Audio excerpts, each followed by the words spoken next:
অপহরণের ১ মাস পরও উদ্ধার হয়নি রাজশাহীর পুঠিয়ার অষ্টম শ্রেণীর এক স্কুল ছাত্রী।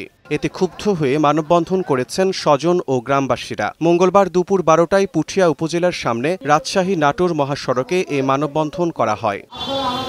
স্বজনদের অভিযোগ, ২৬ অক্টোবর নাবালিকা ওই শিক্ষার্থী অন্যান্য দিনের মতো প্রাইভেট পড়ার উদ্দেশ্যে বাড়ি থেকে বের হয়। পথিমধ্যে মেয়েটিকে জোর করে মাইক্রোবাসে করে তুলে নিয়ে যায় ৭ থেকে ৮ জনের একটি দল। পরদিন ওই শিক্ষার্থীর বাবা বাদী হয়ে ৬ জনের নাম উল্লেখ সহ অজ্ঞাত আরও ২-৩ জনকে আসামি করে পুঠিয়া থানায় মামলা করে। তবে মামলা হলেও এখনও কোনো আসামি গ্রেফতার হয়নি। মামলা করি, মামলা ইজাহারভুক্ত হয়, মামলা এন্ট্রি হয়, হওয়ার পরে আমাকে বলে যে আপনি বাসায় যান, চিন্তা করেন না, আমরা আন্তরিক, আপনার মেয়েকে আমরা উদ্ধার করে দেব।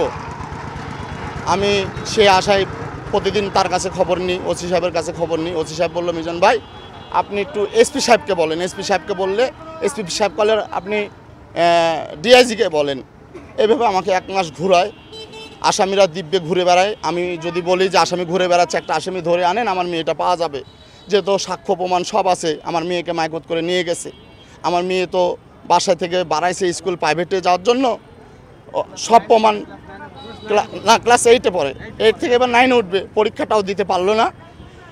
আমি বললাম যে আসামি একটা গ্রেপ্তার করেন, কোচ আমরা দেখছি। একটি কন্যা সন্তান যদি হারিয়ে যায়, সমস্ত জাতি জানে এবং সমস্ত মা বাবাই জানে যে তার সন্তান হারিয়ে গেলে কি হয়। আমরা প্রশাসনের ভাইদের কাছে জানতে চাই, আপনারা সঠিক জবাবটা তার বাবাকে জানিয়ে আমাদেরকে সন্তুষ্ট করবেন।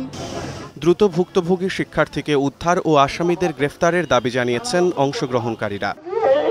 সময় সংবাদ, রাজশাহী।